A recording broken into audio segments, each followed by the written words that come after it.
Ma mère est décédée d'une crise cardiaque soudaine à 58 ans, et je pensais tout savoir d'elle. Elle était Hélène Dubois, une adjointe de direction qui vivait tranquillement dans une petite maison, lisant des romans chaque soir et me questionnant sur ma vie lors des dîners du dimanche. Puis vint la lecture du testament, et l'avocat me tendit une enveloppe scellée contenant une vieille photographie et une vieille clé. Avant que vous ne puissiez accéder à votre héritage, stipulait le testament, vous devez trouver l'homme sur cette photographie et lui donner cette clé. L'homme était un inconnu, et je ne me doutais pas que j'étais sur le point de découvrir que ma mère avait mené une vie secrète dont j'ignorais totalement l'existence. Avant de commencer, avez-vous déjà découvert quelque chose de surprenant sur un parent ou un être cher après sa disparition? Laissez votre réponse dans les commentaires ci-dessous.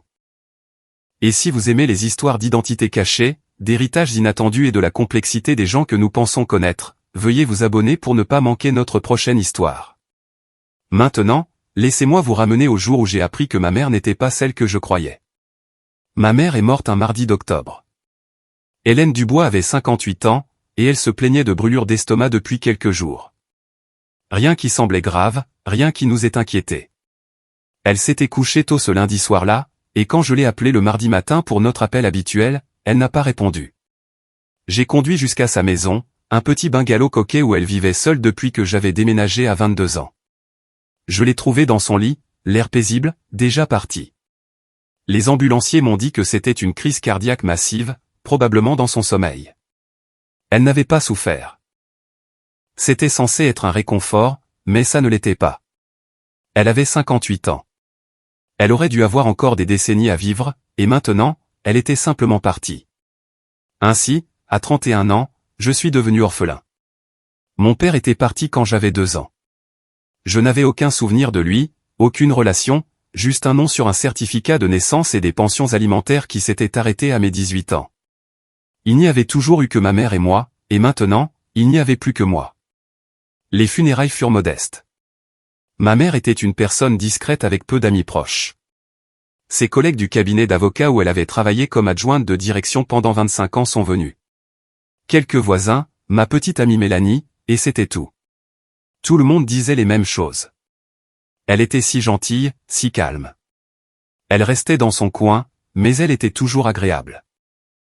C'était un éloge funèbre de la gentillesse, d'une femme qui avait vécu tranquillement et n'avait laissé aucune marque particulière sur le monde, si ce n'est d'être une bonne employée et une mère aimante.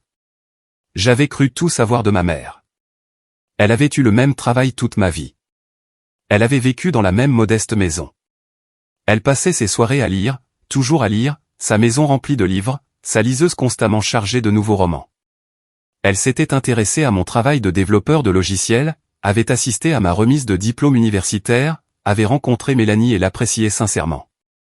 Elle avait été stable, fiable, sans histoire, comme le sont souvent les gens bien et discrets. Une semaine après les funérailles, j'ai rencontré son avocat pour régler la succession. Je m'attendais à ce que ce soit simple. Elle avait la maison, probablement des économies, peut-être une petite police d'assurance vie, rien de compliqué. Robert Lambert, son avocat, était un homme dans la soixantaine qui s'occupait de son testament et de ses affaires juridiques de base depuis des années. Il m'a accueilli avec une sympathie professionnelle et a sorti un dossier. La succession de votre mère est de structure relativement simple, mais il y a une condition inhabituelle attachée à l'héritage principal. Quel genre de condition? Il a sorti une enveloppe scellée, en papier épais de couleur crème, avec mon nom écrit de la main soignée de ma mère. Elle a laissé des instructions spécifiques. Je dois vous donner cette enveloppe. À l'intérieur se trouve une photographie et une clé. Vous devez trouver l'homme sur la photographie et lui remettre la clé. Ce n'est qu'après avoir accompli cette tâche que l'héritage complet pourra être distribué. Je l'ai dévisagé. C'est bizarre. Pourquoi ferait-elle ça? Je ne sais pas. Elle a mis cela en place il y a 5 ans et l'a mis à jour chaque année pour s'assurer que les instructions restaient actuelles. Elle a été très claire sur le fait que cette tâche devait être accomplie avant que vous puissiez accéder à l'héritage principal. Et si je ne l'accomplis pas? La succession reste en fiducie. La maison et ses économies, environ 70 000 €, vous sont transférés immédiatement, mais il y a un compte secondaire et des actifs supplémentaires qui ne peuvent être consultés qu'une fois la tâche terminée. Quel genre d'actifs? Je ne sais pas. Elle ne me l'a pas divulgué. Les instructions disent simplement qu'une fois que vous aurez remis la clé, je devrais vous fournir des documents conservés dans un coffre-fort scellé. C'était insensé. Ma mère, si pratique et directe, avait créé une sorte de chasse au trésor d'outre-tombe. Lambert m'a tendu l'enveloppe. Je suis désolé pour votre perte, Henri, et je suis désolé que ce soit plus compliqué que ça ne devrait l'être, mais votre mère a été très spécifique sur ses instructions. J'ai rapporté l'enveloppe à la maison et l'ai ouverte avec des mains tremblantes. À l'intérieur se trouvaient 2 objets, une vieille clé, ornée et démodée, attachée à une simple chaîne, et une photographie. La photo était ancienne, datant probablement des années 1990 d'après la qualité et les couleurs passées. Elle montrait ma mère, peut-être dans la trentaine, plus jeune que je ne l'avais jamais vraiment connue puisque mes plus clairs souvenirs remontaient à l'âge de 5 ans environ. Elle se tenait devant ce qui ressemblait à une boutique d'antiquités, souriant sincèrement, le bras autour d'un homme que je n'avais jamais vu auparavant. L'homme semblait avoir à peu près le même âge que ma mère, peut-être la fin de la trentaine sur la photo. Il était grand, mince, avec des cheveux noirs et des lunettes, portant un cardigan qui lui donnait un air légèrement professoral.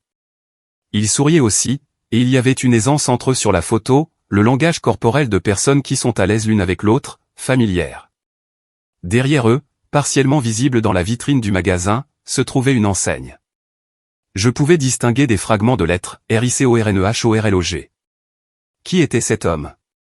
Pourquoi ma mère ne l'avait-elle jamais mentionné? Et pourquoi étais-je censé le retrouver quelques 20 ans plus tard pour lui donner une clé? J'ai appelé Mélanie, qui est venue immédiatement.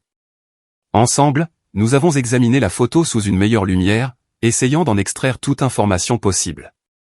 L'enseigne, dit Mélanie en la montrant du doigt. Peux-tu déchiffrer ce qui est écrit? J'ai regardé de plus près. On dirait RICORNEHORLOG. Peut-être Capricorne horlogerie quelque chose. Mélanie a sorti son téléphone et a commencé à chercher. Réparation d'horloge du Capricorne, dit-elle après un moment. Il y a un magasin de ce nom à Rouen. Il existe depuis plus de 40 ans. Rouen était à environ 2 heures de chez moi, assez proche pour que ma mère ait pu s'y rendre, bien que je n'ai aucun souvenir d'elle y allant pendant mon enfance. Le propriétaire est un certain Stéphane Fournier, continua Mélanie, lisant sur le site web minimaliste du magasin. Pas de photos, pas de biographie, juste une adresse et un numéro de téléphone. Stéphane Fournier. Ce nom ne me disait rien. Je n'avais jamais entendu ma mère mentionner quelqu'un de ce nom. Tu devrais appeler, suggéra Mélanie. J'ai essayé. Le téléphone a sonné 6 fois avant de basculer sur une messagerie vocale générique. J'ai laissé un message. Mon nom est Henri Dubois.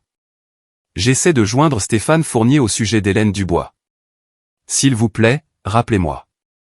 Il n'a pas rappelé ce jour-là, ni le lendemain. Après 3 jours d'attente, j'ai décidé de simplement conduire jusqu'à Rouen. J'avais la photographie. J'avais la clé. Et je n'avais que des questions. L'adresse m'a conduit à un quartier plus ancien de Rouen, un quartier de petites boutiques et de bâtiments vieillissants qui avait réussi à éviter l'embourgeoisement.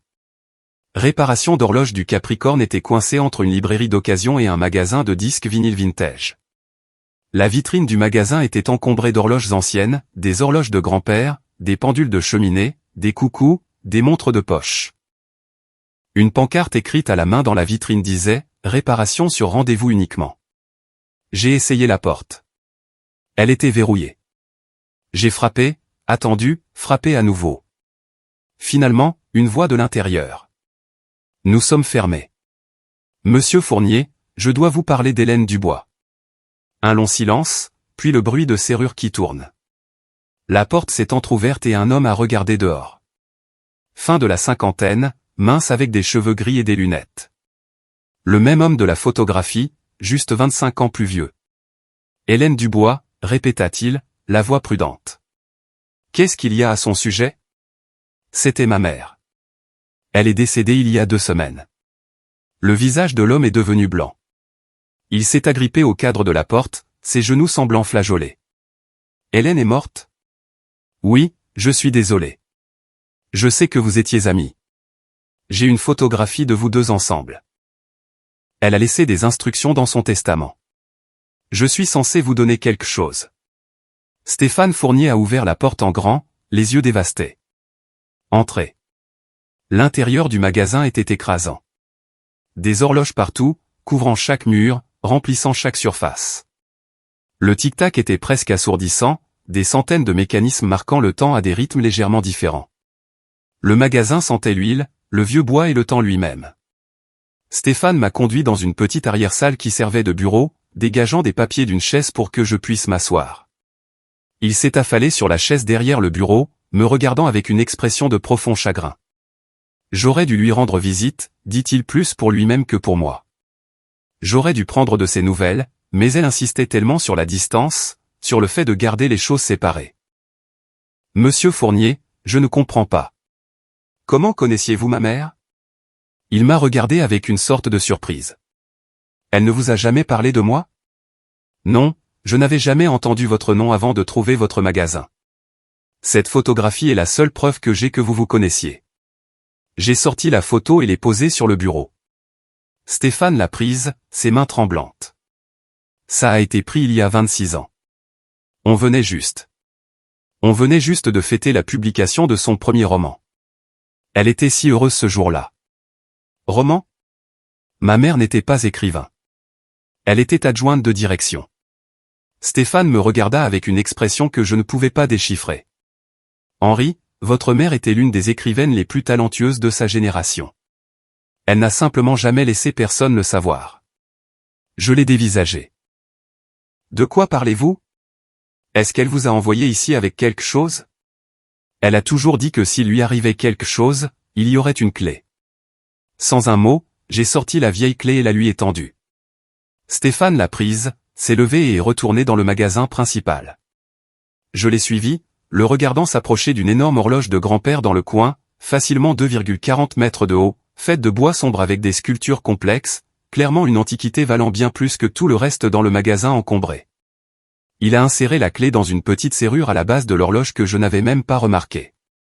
La serrure a tourné et un panneau caché s'est ouvert, révélant un compartiment dont je n'aurais jamais soupçonné l'existence. À l'intérieur se trouvait une mallette en cuir épaisse de papier et plusieurs autres objets que je ne pouvais pas distinguer d'où je me tenais. Stéphane a sorti la mallette et me l'a tendue avec un soin révérencieux. Votre mère était Monsieur Valois. La Monsieur Valois. Et voici son héritage. J'ai ouvert la mallette avec des mains tremblantes. À l'intérieur se trouvaient des manuscrits, des pages imprimées, des contrats, des lettres, et au-dessus, une enveloppe scellée avec mon nom écrit de la main de ma mère. Monsieur Valois, ai-je répété, le nom déclenchant quelque chose dans ma mémoire. La romancière, celle qui a écrit La distance entre les étoiles et Révolution silencieuse. Étage 10 autres, a confirmé Stéphane.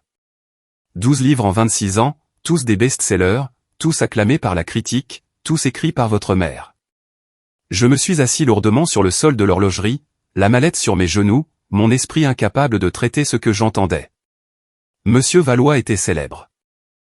Pas une célébrité de blockbuster, mais une célébrité littéraire, le genre d'auteur qui remporte des prix, qui est étudié dans les cours universitaires, qui est interviewé par de grandes radios et sur qui des essais sont écrits à propos des thèmes profonds de son œuvre. Et cet auteur, c'était ma mère. Ma mère qui travaillait comme adjointe de direction, qui vivait dans une petite maison dans une petite ville, qui passait ses soirées à lire mais ne parlait jamais, au grand jamais, d'écriture. Je ne comprends pas, ai-je dit. Pourquoi cacherait-elle cela? Stéphane s'est assis par terre à côté de moi, tous deux entourés par le tic-tac des horloges. Parce que votre mère était terrifiée à l'idée d'être vue. Elle souffrait d'une anxiété sociale sévère. L'idée de la célébrité, des interviews, que les gens connaissent son nom et son visage, ça la paralysait. Il prit une profonde inspiration. Nous nous sommes rencontrés à l'université. Nous étions tous les deux en lettres, nous voulions tous les deux être écrivains. Après l'obtention de notre diplôme, j'ai ouvert ce magasin parce que j'avais besoin d'un revenu stable. L'écriture ne payait pas les factures. Hélène a obtenu son poste d'assistante, mais elle n'a jamais cessé d'écrire. Quand son premier livre a-t-il été publié? 1999, vous aviez 5 ans. Elle a utilisé un pseudonyme et a insisté sur un anonymat complet. Pas de photos d'auteur, pas d'interview, pas de tournée de promotion. Son éditeur a accepté parce que les livres étaient si bons qu'ils se vendraient d'eux-mêmes, et c'est ce qui s'est passé. Stéphane a sorti d'autres papiers de la mallette, des contrats, des relevés de droits d'auteur, des critiques. Chaque mois, je récupérais son courrier dans une boîte postale qu'elle louait sous le pseudonyme. Nous nous retrouvions pour déjeuner, et elle me donnait de nouveaux manuscrits ou signait des papiers. Je l'ai aidée à naviguer dans l'aspect commercial de l'édition tout en maintenant son anonymat. Pourquoi ne m'a-t-elle rien dit? Elle voulait le faire. Elle a failli le faire de nombreuses fois. Mais année après année, le secret est devenu plus grand et plus difficile à avouer. Elle craignait que vous vous sentiez trahi. Elle craignait que si vous saviez, d'autres pourraient le découvrir. Et par-dessus tout, elle avait honte. Honte d'être une brillante romancière? Honte d'avoir trop peur pour revendiquer son propre travail. Honte de se cacher derrière un pseudonyme alors que d'autres écrivains se tenaient fièrement derrière leur nom. Elle a dit une fois qu'elle se sentait comme une imposture, non pas parce qu'elle n'avait pas écrit les livres, mais parce qu'elle était trop lâche pour les assumer. J'ai sorti l'enveloppe à mon nom, l'ai ouverte avec des mains tremblantes. À l'intérieur se trouvaient plusieurs pages écrites de la main de ma mère. J'ai commencé à lire. Mon très cher Henri, si tu lis ceci, c'est que je suis parti.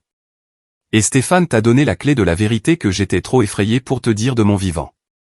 Je suis désolé. Je suis si désespérément désolé que tu aies dû apprendre cette partie de ma vie après mon départ. Que je n'ai pas eu le courage de la partager avec toi quand j'aurais pu voir ton visage, répondre à tes questions, m'expliquer correctement. Mais j'ai toujours eu trop peur. Peur du jugement. Peur que tu penses que je t'ai menti toute ta vie. Peur que mon identité secrète soit exposée et que je doive affronter la célébrité et l'attention que j'ai passé près de 30 ans à éviter. Je sais que cela n'a pas de sens. Je sais qu'il semble absurde que quelqu'un n'écrive des livres que des millions de personnes lisent pour ensuite se cacher du succès même qu'il a atteint. Mais Henri, j'ai eu peur toute ma vie. Peur d'être vu, d'être connu, d'être jugé. Le seul endroit où je n'ai jamais eu peur, c'était dans mon écriture et avec toi. Chaque livre que j'ai écrit était une lettre d'amour pour toi, même si tu ne le savais pas. Les thèmes que j'ai explorés, les mères célibataires qui trouvent leur force, les enfants qui découvrent leur identité, les gens qui apprennent à être courageux étaient tous inspirés par notre vie ensemble, par la façon dont tu me donnais envie d'être meilleur, même si j'avais trop peur pour l'être vraiment. L'argent des livres, et il y a de l'argent, plus que tu ne l'imagines probablement, est à toi maintenant. Il se trouve sur un compte séparé géré par un conseiller financier dont Stéphane te donnera les coordonnées. Les droits d'auteur de mes 12 livres publiés, investis sur 3 décennies, ont considérablement augmenté. Mais plus que l'argent, je te laisse mes mots. Dans cette mallette se trouve mon dernier manuscrit, mon 13e livre. Il s'intitule La femme qui se cachait, et c'est la chose la plus honnête que j'ai jamais écrite. Il s'agit d'une mère qui mène une vie secrète et du fils qui découvre la vérité après son départ. Il s'agit de la peur et de l'amour et de la façon dont nous décevons les personnes que nous aimons le plus.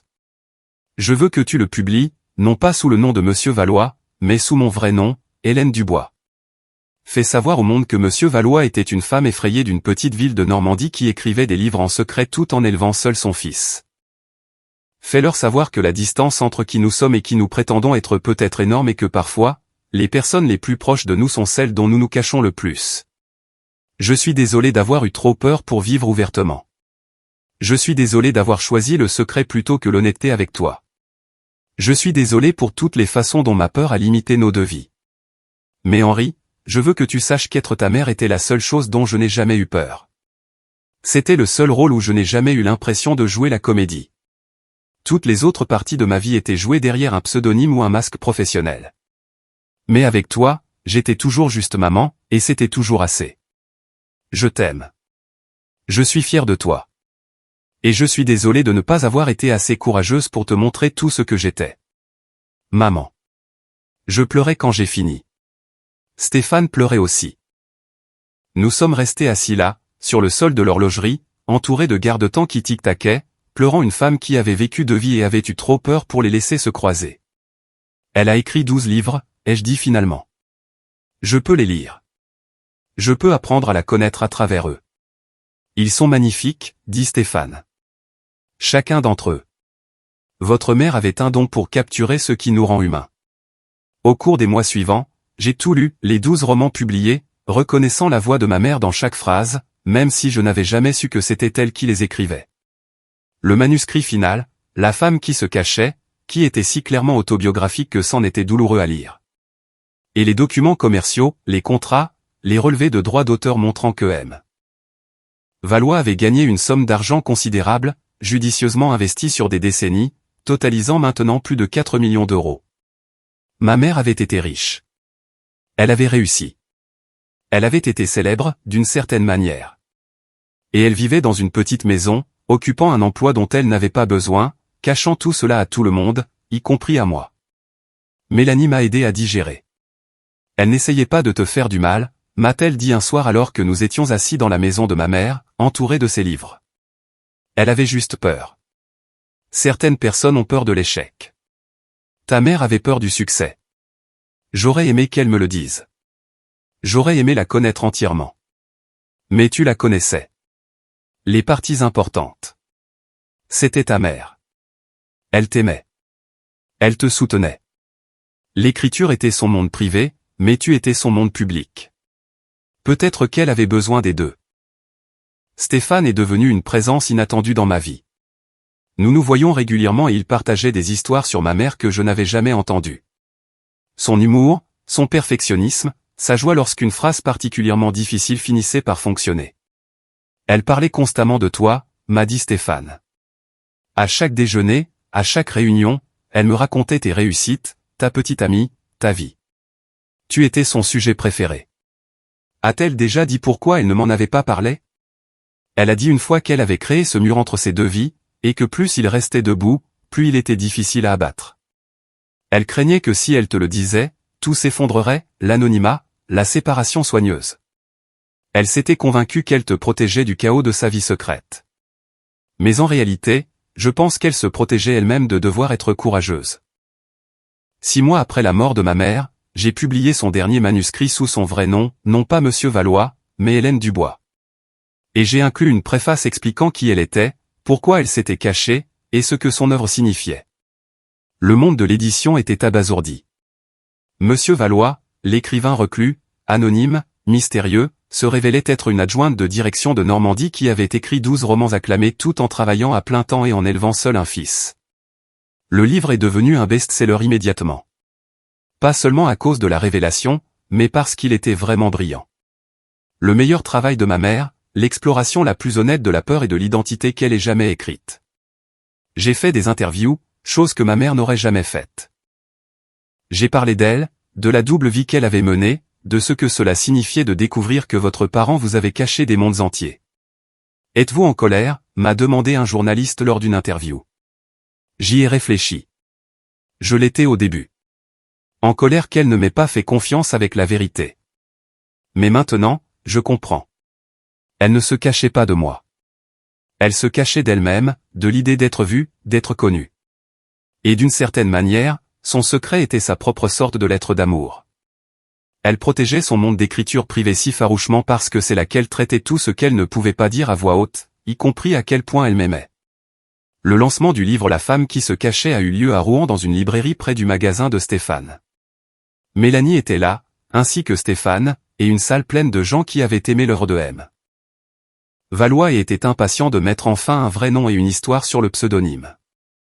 J'ai parlé de ma mère pendant 20 minutes, non pas comme la célèbre romancière, mais comme la femme qui m'avait élevé, qui me préparait le petit déjeuner, m'aidait avec mes devoirs et me demandait comment s'était passée ma journée, qui menait une vie secrète, mais n'a jamais laissé ce secret diminuer sa présence dans la mienne. Ma mère était Monsieur Valois, mais plus important encore, elle était Hélène Dubois. Elle n'était pas parfaite.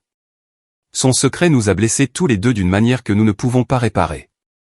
Mais elle était réelle, et elle était à moi. Et je suis fier de partager enfin son œuvre avec vous sous son vrai nom.